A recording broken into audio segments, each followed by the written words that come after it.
it's 12 years since most of the country first heard of President Obama, at least at one point to become President Obama. In 2004, he delivered the keynote address at the Democratic National Convention right here in Boston. There is not a liberal America and a conservative America. There is the United States of America.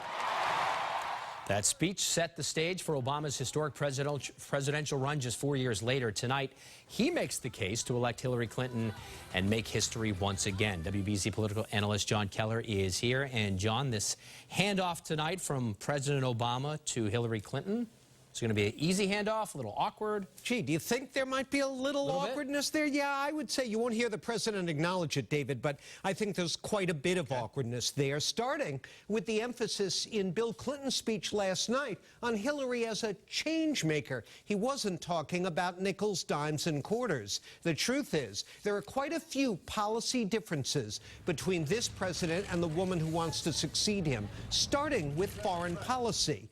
Hillary Clinton is much more interventionist than he is, and in her 2014 book, Hard Choices, she took issue with his handling of the Arab Spring upheaval in Egypt, his deadline for pulling troops out of Afghanistan, and his handling of Vladimir Putin, just to name a few issues. And just recently, she abandoned her earlier support for the president's Pacific Free Trade Initiative.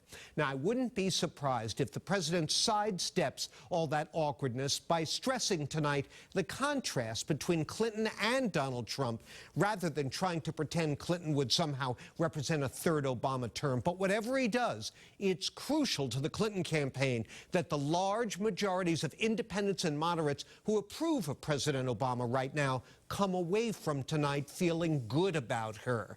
And he can make people feel good about her, but it's going to take some doing.